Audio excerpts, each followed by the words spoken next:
அனைவருக்கும் வணக்கம். இந்த பதிவில் ஆடிப்பூரத்தின் சிறப்புகளை பற்றி நாம் காண்போம். நம் நாட்டில் கொண்டாடப்படும் பண்டிகைகள் ஒவ்வொன்றும் தனி சிறப்பு வாய்ந்தவை.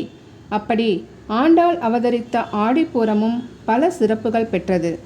ஜனக மகாராஜாவிற்கு எப்படி நிலத்தை உழுதபோது சீதா பிராட்டி கிடைத்தாரோ அதே போல ஒரு துளசி செடியின் கீழ் பெரியாழ்வாருக்கு பொக்கிஷமாக கிடைத்தவர் ஆண்டாள் நாச்சியார். தட்சிணாயன புண்ணிய காலத்தில் தொடங்கும் ஆடி மாதத்தில் பூர நட்சத்திர நாளில் அம்மனை தரிசிப்பதும் வழிபடுவதும் சகல நன்மைகளை பெற்றுத்தரும் என்பது ஐதீகம். பூரம் என்றால் பெருகுதல் என பொருள்படும். தண்ணீர் பெருக்கெடுத்து ஓடுவது போல் வாழ்க்கையில் நற்காரியங்கள் செய்வதால் செல்வ செழிப்பை உண்டாக்கும் தகுதி பூரத்திற்கு உண்டு. அரங்கனுக்கே ஆளாவேன் என்று மலர் சூடி கொடுத்து உறுதியுடன் வாழ்ந்து அரங்கனுடன் ஒன்றியவர் கோதை நாச்சியார் என்ற ஆண்டாள். இதனுடைய தாத்பரியம் வேறொன்றும் இல்லை.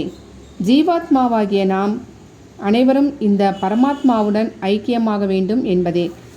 இந்த பூவுலகில் அன்னை பூமாதேவியே ஆண்டாளாக வந்து அவதரித்த நாள் என்பதால் மிகவும் உயர்ந்த நாளாக போற்றப்படுகிறது.